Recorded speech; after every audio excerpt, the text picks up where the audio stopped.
হামাসের পর হিজবুল্লাহর বিরুদ্ধে যুদ্ধের জন্য প্রস্তুতি ইসরায়েলের। গাজায় হামাসের বিরুদ্ধে ইসরায়েলের সর্বোচ্চ পর্যায়ের যুদ্ধ প্রায় শেষ। এখন ইসরায়েলের লক্ষ্য হিজবুল্লাহ, এমনটা জানিয়েছেন দেশটির প্রধানমন্ত্রী বেনিয়ামিন নেতানিয়াহু। অক্টোবরে গাজায় যুদ্ধ শুরু হওয়ার পর থেকে ইসরায়েলের গণমাধ্যমে দেওয়া প্রথম সাক্ষাৎকারে নেতানিয়াহু আরও বলেন, দক্ষিণ গাজার রাফা শহর শীঘ্রই স্থল অভিযান শেষ করবে তার বাহিনী। এরপর হামাসের মিত্র হিজবুল্লাহর বিরুদ্ধে যুদ্ধের জন্য লেবাননের সীমান্তবর্তী এলাকার দিকে অগ্রসর হবে ইসরায়েল। তবে তিনি জোর দিয়ে বলেন, এর মানে এই নয় যে যুদ্ধ শেষ হয়ে যাবে। হামাসকে সম্পূর্ণভাবে ক্ষমতা থেকে বিতাড়িত না করা পর্যন্ত তাদের কার্যক্রম চলতে থাকবে।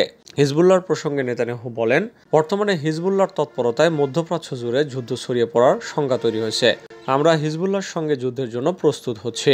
ইসরায়েলের চ্যানেল 14 টিভির সঙ্গে সাক্ষাৎকারে নেতানিয়াহু জানান, রাফাতে 7 সপ্তাহের ইসরায়েলি অভিযান, যা 10 লাখেরও বেশি ফিলিস্তিনিকে বাস্তুচ্যুত করেছে, তার মধ্য দিয়ে বড় অভিযান শেষ হবে গাজায়। সাক্ষাৎকারে নেতানিয়াহু আরও বলেন, তিনি একটি আংশিক চুক্তির জন্য প্রস্তুত, যা 116 জন জিম্মিকে মুক্তি দেবে। তবে তিনি হামাসকে ধ্বংস করার লক্ষ্য পূরণে প্রতিশ্রুতিবদ্ধ।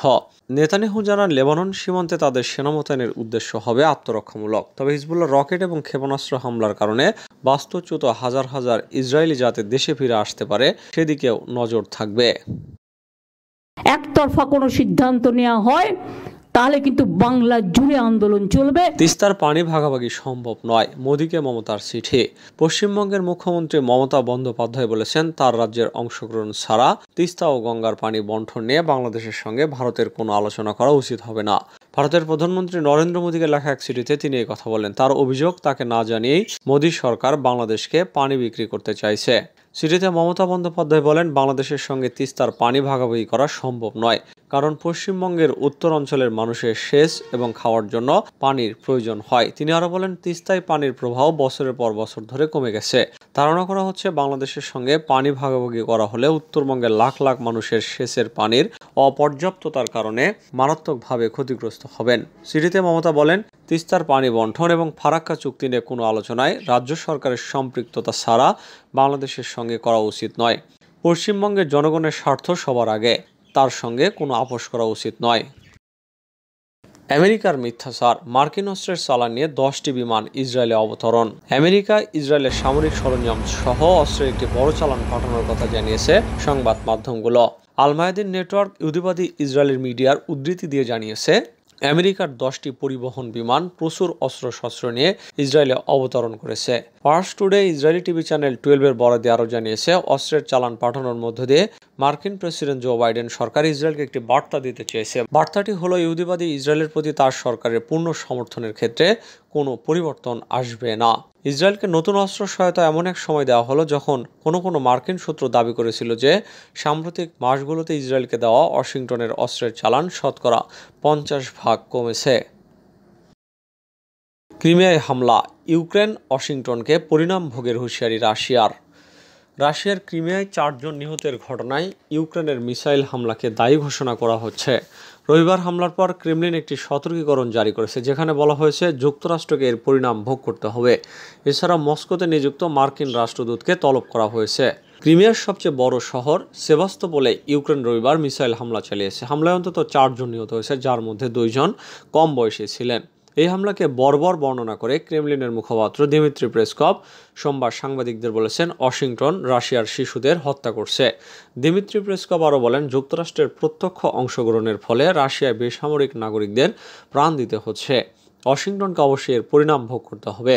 কীভাবে এর জবাব দেওয়া হবে সেটা সময় বলে দেবে। রাশিয়ার পররাষ্ট্র মন্ত্রণালয় জানিয়েছে, ক্রিমিয়ায় মিসাইল হামলার জেরে সোমবার মস্কো নিযুক্ত মার্কিন রাষ্ট্রদূত লিনে ট্রেসিকে তলব করা হয়েছে। পরে এনে একটি বিবৃতি দিয়েছে পররাষ্ট্র মন্ত্রণালয়। তাতে বলা হয়েছে, ক্রিমিয়ায় এই হামলার জন্য কিয়েভের পাশাপাশি ওয়াশিংটনও সমানভাবে দায়ী। অবশ্যই এর জবাব দেওয়া হবে। ভারতের সংসদ অধিবেশনের শুরুতেই বিরোধ। নতুন সরকার গঠনের পর সোমবার ভারতীয় সংসদের অষ্টাদশ অধিবেশন শুরু হয়। নতুন লোকসভায় কে হবেন স্পিকার তা এখনও স্থির হয়নি। বুধবার স্পিকার নির্বাচন করা হবে দেশটিতে। তার আগে সংসদ পরিচালনা করার জন্য বিজেপি সংসদ সদস্য ভর্তৃহরি মহতাবকে প্রোটেম অথবা অস্থায়ী স্পিকার নির্বাচন করলেন প্রধানমন্ত্রী নরেন্দ্র মোদী। এ নিয়েই শুরু হয় বিরোধ। নিয়ম ভেঙে ভর্তৃহরিকে নিয়োগ দেওয়ায় লোকসভার প্রথম অধিবেশনের শুরুর দিনেই মোদীর বিরুদ্ধে বিতর্কের ঝড় তোলেন বিরোধীরা। নতুন সরকার গঠনের পর সোমবারই সংসদে প্রথম অধিবেশন বসে। অধিবেশনের প্রথম বক্তৃতা করেন প্রধানমন্ত্রী নরেন্দ্র মোদী। তাকে সংসদে বক্তৃতা দেওয়ার জন্য আহ্বান জানান ভর্তৃহরি। তার তত্ত্বাবধানেই নবনির্বাচিত সংসদ সদস্যরাও শপথ বাক্য পাঠ করেন। লোকসভার নবনির্বাচিত সংসদ সদস্যরা শপথ গ্রহণ পর্ব শেষ হলে লোকসভার স্পিকার নির্বাচন করা হবে। যতক্ষণ না নতুন স্পিকার নির্বাচিত হচ্ছেন ততক্ষণ ভর্তৃহরি দায়িত্ব সামলাবেন। তবে তার এই নিয়োগ নিয়ে প্রশ্ন তুলেছেন বিরোধীরা। তাদের দাবি, নিয়ম ভেঙে 7 বারের সংসদ সদস্য ভর্তৃহরিকে অস্থায়ী স্পিকার করা হয়েছে। নিয়ম অনুযায়ী সংসদের সবচেয়ে বর্ষিয়ান সংসদ সদস্যকেই প্রোটেম স্পিকার করা হয়। সেদিক থেকে দেখতে গেলে এবারের লোকসভায় সবচেয়ে বর্ষিয়ান সংসদ সদস্য কংগ্রেসের সুরেশ কদিকুন্ডিল। তিনি 8 বারের সংসদ সদস্য। তবে সুরেশকে বাদ দিয়ে ভর্তৃহরিকে প্রোটেম স্পিকার করা নিয়ে আপত্তি তুলেছেন বিরোধীরা। পাল্টা পদক্ষেপ, কানাডার সেনাবাহিনীকে কালো তালিকাভুক্ত করেছে ইরান। ইরানের রেভলিউশনারি গার্ড কোরকে সন্ত্রাসী সংগঠন হিসেবে তালিকাভুক্ত করার পাল্টা পদক্ষেপ হিসেবে এবার কানাডার সেনাবাহিনীকে কালো তালিকাভুক্ত করেছে তেহরান। রোববার ইরানি পার্লামেন্ট এই মর্মে একটি প্রস্তাব উপস্থাপন করেছে। প্রস্তাবটি পাশ হলে ইরান সরকার কানাডার সেনাবাহিনীর পাশাপাশি দেশটির সরকারের সাথে যুক্ত সশস্ত্র নিরাপত্তা বাহিনীকে সন্ত্রাসী হিসেবে তালিকাভুক্ত করতে বাধ্য থাকবে। ইরানে আইআরজিসিকে একটি অভিজাত বাহিনী হিসেবে বিবেচনা করা হয়। দেশটির সামরিক, রাজনৈতিক এবং অর্থনৈতিক ক্ষেত্রে এই বাহিনীর ব্যাপক প্রভাব রয়েছে। দেশটির সর্বোচ্চ ধর্মীয় নেতা আয়াতুল্লাহ আলী খামেনির সঙ্গে এই বাহিনীর ঘনিষ্ঠ সম্পর্ক রয়েছে। আইআরজিসির প্রায় 2 লাখ সক্রিয় সদস্য। শুধু ইরানে নয়, পুরো মধ্যপ্রাচ্য জুড়েই আইআরজিসির প্রভাব রয়েছে। বিভিন্ন মিত্র দেশের সরকার সহ তেহরানপন্থী সশস্ত্র সংগঠনগুলোকে তারা অর্থ, অস্ত্র, প্রশিক্ষণ ও পরামর্শ দিয়েও সহায়তা করে।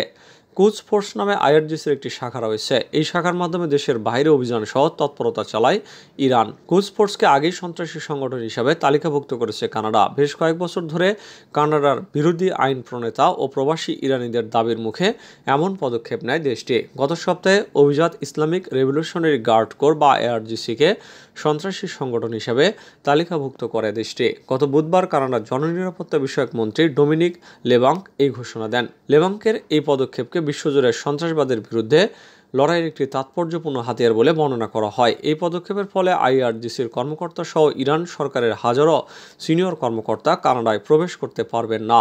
ইরান সরকার কানাডার এই পদক্ষেপকে একটি অবিবেচক এবং রীতিবিরুদ্ধ পদক্ষেপ হিসেবে অভিহিত করে এর তীব্র নিন্দা জানায়। তবে শুধু নিন্দা জানিয়ে বসে থাকছেন না ইরানি রাজনীতিকরা।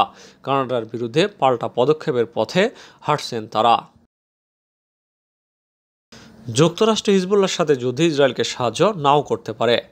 জয়েন্ট চিফ অব স্টাফ প্রধান চার্লস কিউ ব্রাউন সোমবার সতর্ক করে বলেছেন, মার্কিন যুক্তরাষ্ট্র হিজবুল্লাহর বিরুদ্ধে সর্বাত্মক যুদ্ধে ইসরায়েলকে রক্ষা করবে না। সম্ভবত এই ক্ষেত্রে তারা অক্ষম, যেভাবে তারা গত এপ্রিলে ইরানের ড্রোন হামলার সময় পদক্ষেপ নিয়েছিল। ইউএস এয়ারফোর্স জেনারেল ব্রাউন আরও বলেন, ইরান তখন হিজবুল্লাহকে সমর্থন করতে আরও বেশি এই যুদ্ধে জড়িয়ে পড়বে। জেনারেল ব্রাউন বলেন, ইসলামিক প্রজাতন্ত্র হামাসকে সমর্থন করলেও আরও দৃঢ়ভাবে হিজবুল্লাহর পেছনে দাঁড়াবে তেহরান, বিশেষ করে তারা যদি মনে করে যে হিজবুল্লাহকে উল্লেখযোগ্যভাবে হুমকি দেওয়া হচ্ছে। ব্রাউন আরও বলেন, লেবাননে ইসরায়েলের যে কোনো সামরিক আক্রমণ একটি বৃহত্তর যুদ্ধের সূচনা করতে পারে। একই সাথে এটি মার্কিন বাহিনীকেও এই অঞ্চলে বিপদে ফেলতে পারে। এদিকে ইসরায়েল দক্ষিণ লেবাননের একটি বেসামরিক প্রতিরক্ষা দলকে লক্ষ্য করে হামলা করেছে। সোমবার লেবাননের ন্যাশনাল নিউজ এজেন্সি এই তথ্য দিয়েছে। আল জাজিরার প্রতিবেদনে বলা হয়েছে, ইসরায়েলি বাহিনী দক্ষিণ লেবাননের তাইবা গ্রামে একটি বেসামরিক প্রতিরক্ষা দলকে লক্ষ্য করে আর্টিলারি শেল দিয়ে আঘাত করেছে। ওই সময় দলটি গ্রামে আগুন নিভানোর কাজ করছিল। এই ঘটনায় হতাহত হয় অনেকেই।